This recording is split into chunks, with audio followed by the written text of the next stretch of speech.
This is the second half of the third KEP review meeting for the object bucket storage. So let's just pick up where we left off because we've only got like 8 minutes left in the meeting as scheduled. So we've been talking about delete operations and whether or not the underlying storage should be deleted entirely. Agreeing that we probably need an entire meeting around this, but I think moving forward, if it's not Kubernetes policy to destroy data or storage and just to only eliminate it from the Kubernetes layer, that may be where we want to set our baseline. Could we revisit that? Is that actually the case?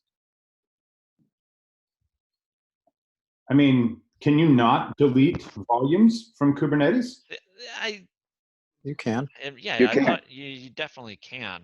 Yeah, I think that ought to be the delete case, is delete all the way through. Otherwise you're just asking for an out-of-band cleanup problem.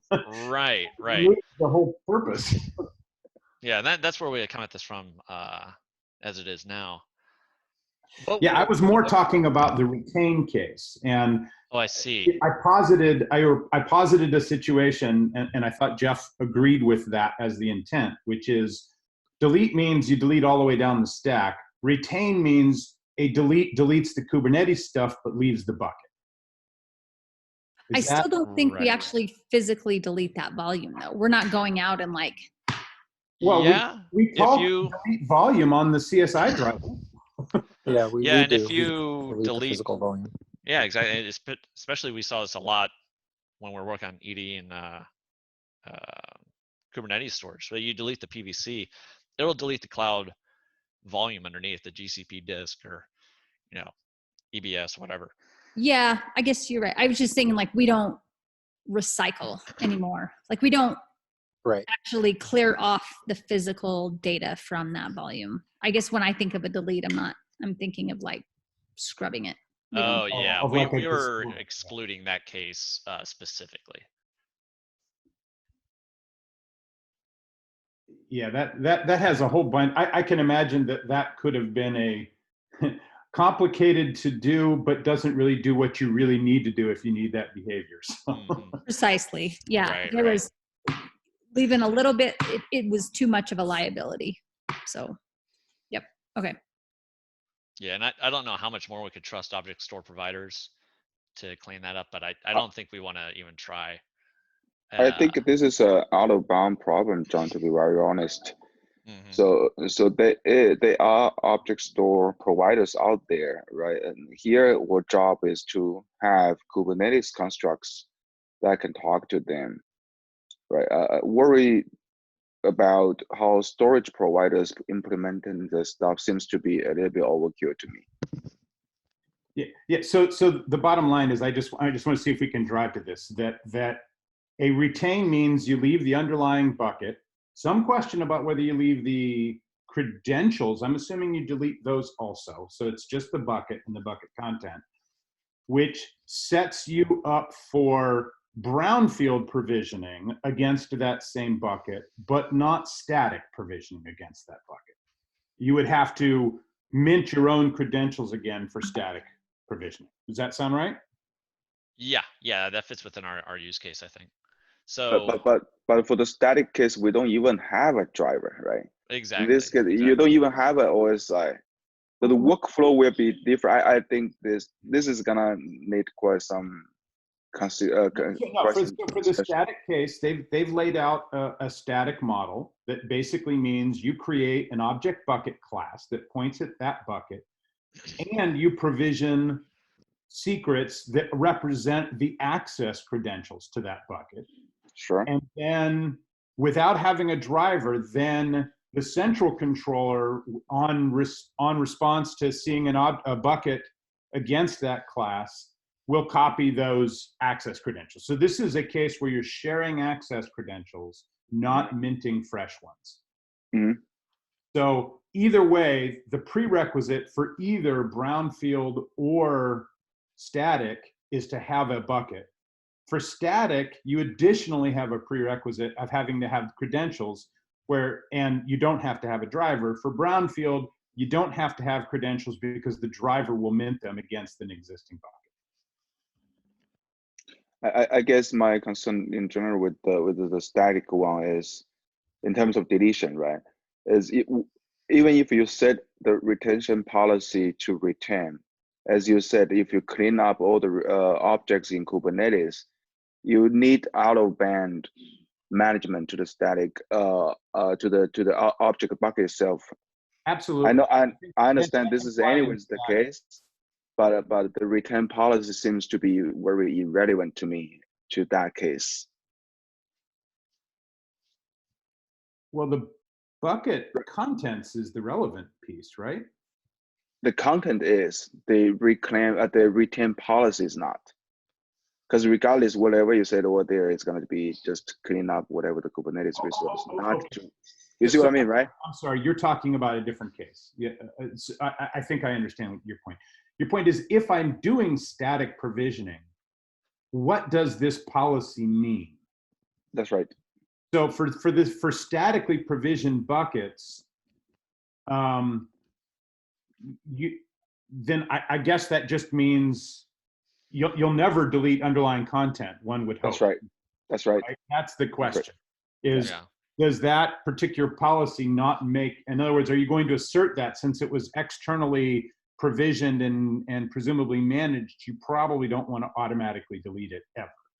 Right, and in the static case, you can't anyway because that presumes you'd have to have a driver to actually perform that operation. Here's a tricky thing, but John. you can imagine a case where, in fact, there is a driver, even though it's static. That's right.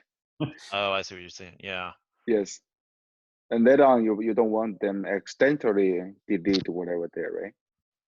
But anyway, this return policy and rebinding, it's one of the topic we discussed during the snapshot content discussion. So whether or not you want to allow rebinding of a content object, it implies a lot during your implementation. I think what we've said is no. There is nothing in this model to date involving rebinding of a content object. So that one's off the table. So what's left is being very clear about the interpretation of that policy in all three cases, in the greenfield case, the brownfield case, and the static case. Yeah. So once a content is assigned to a client, is assigned to a bucket, sorry, how do we call it? Object bucket, is never gonna be reclaimable by others. Is my understanding right? Yeah, correct. Yeah. Got it. All right, that makes sense to me. I mean, and you guys, I was talking to myself apparently because I didn't realize I was on mute for the last 5 minutes. But anyway, I want to say that in both the current proposal and in the library version of it,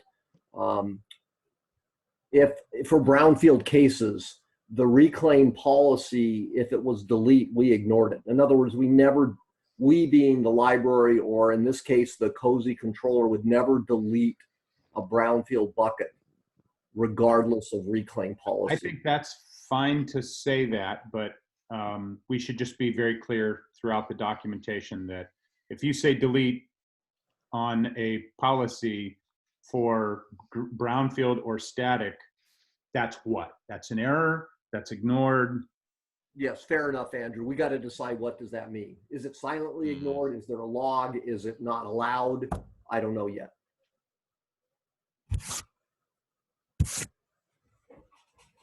Yeah, that's something we'll have to sit and stew on for a little bit. Yep, I'm at. So we're coming up to the top of the hour, but I did have a question that has been itching my brain since we last chatted, and that was that I believe Andrew or Saad, y'all had described 3 separate cases for addressing a secret, and I believe one was the user templated name, defining it in the storage class, and then I believe the other one was defining it in a persistent volume or a like the bucket content. And my question was, is that a mode for passing secrets to a driver, as in like, please bind these credentials to that bucket? or was So that? What I was talking about was the way that we do secrets for CSI, and there was 3 modes. The bottommost mode was giving a driver some credentials to interact with the back end. That happens completely out of band. When the driver is started, the pod gets access to a secret that says, hey, to talk to this back end, use this credential. And the assumption is that that credential is the same regardless of the volume or bucket or whatever.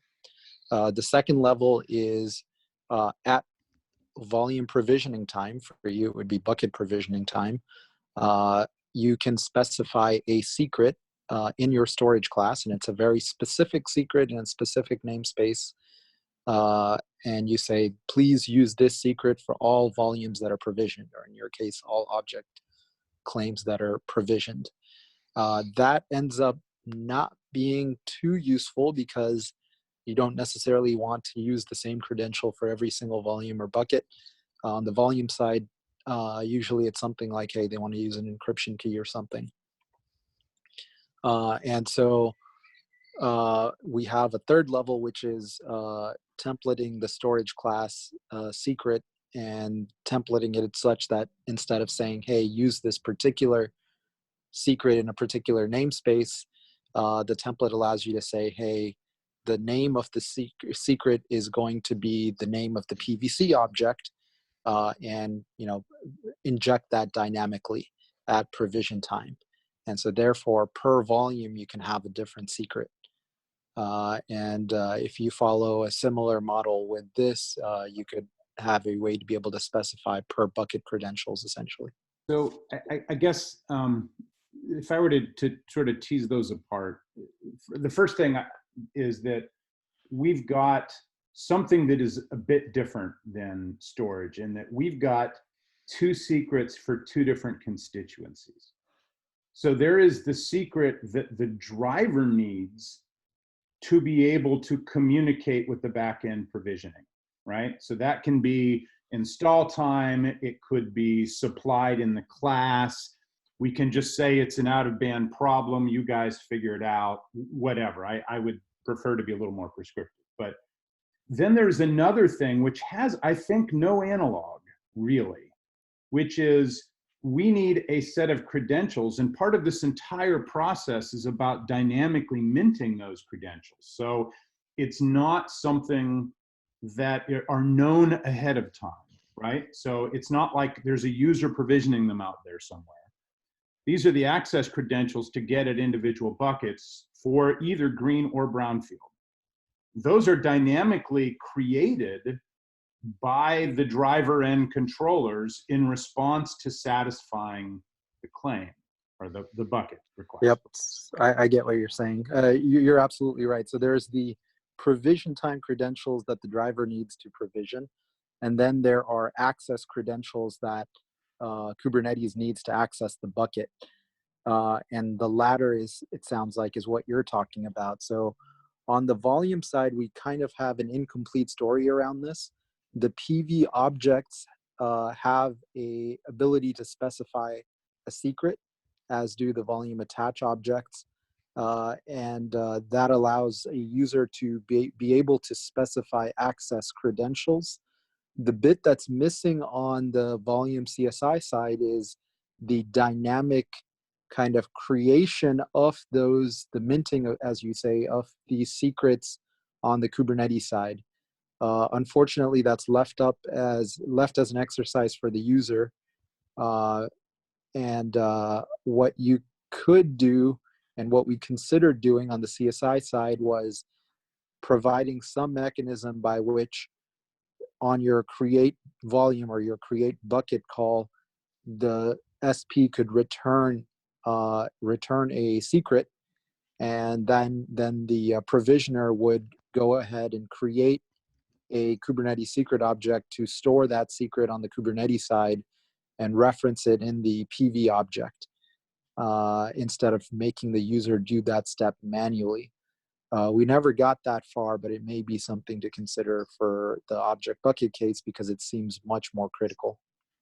Yeah, I guess the other thing here is that in the storage world, you don't have a case of having to communicate these secrets to pods. right? There is nothing in the Unix file system interface where you provide credentials to access files. But that is inherently a part of bucket access, is that you're expected to have credentials in any context of interacting with a bucket system on the data path. Yeah, that makes perfect sense. That's why all of this is really focused on delivering secrets to the pod.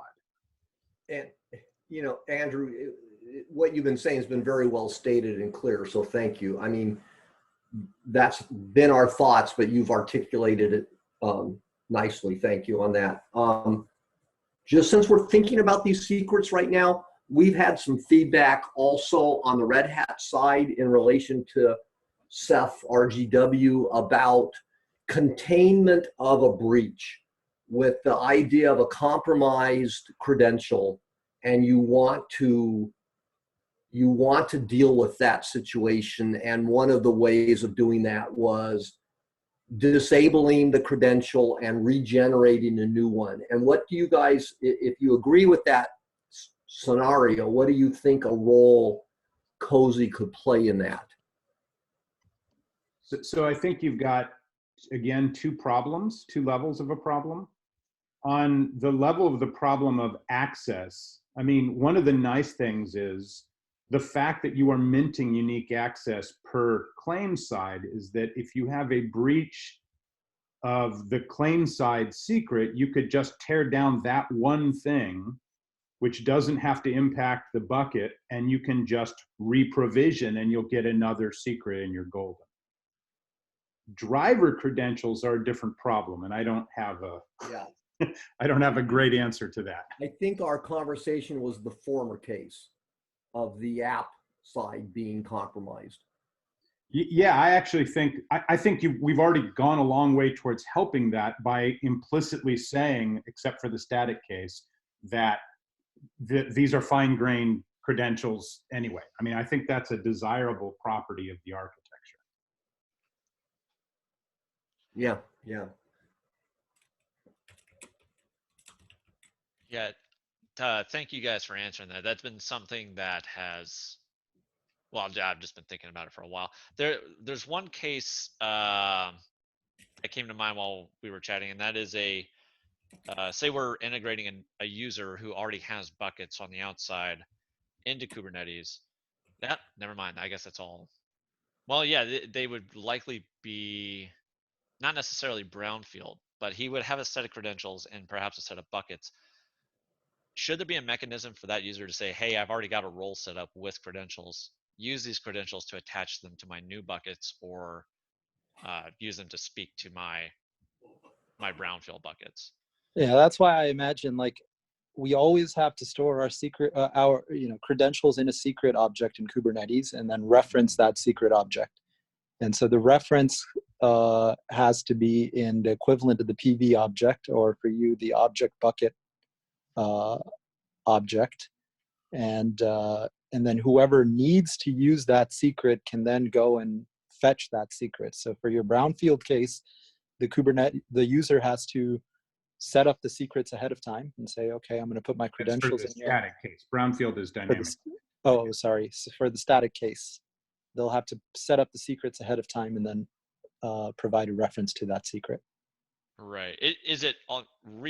I guess this is what I'm asking. Do we think it's a reasonable use case that a user would have a set of credentials and say, please provision new buckets, but attach these credentials to them? So like a weird kind of greenfield, but I'm a brownfield IAM user. Oh, you mean dynamically provision, but reuse existing credentials? Yes. While you could certainly imagine such a thing, I think a stronger question is whether that's a problem we should try to tackle. Exactly. Yeah. And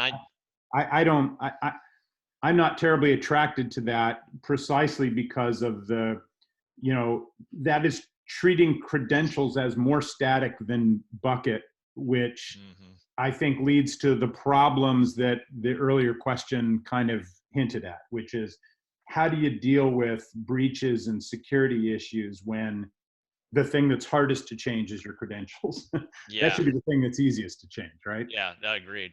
And I mean, my my gut reaction to that was like, well, we're probably going to need a separate gRPC interface for just for user handling alongside bucket handling, rather than at the moment sort of merging And them that in one starts to operation. presume a whole lot about credentialing systems and stuff like that. I mean, I think as it's scoped right now, we're pretty sure this can match against all the major data path protocols.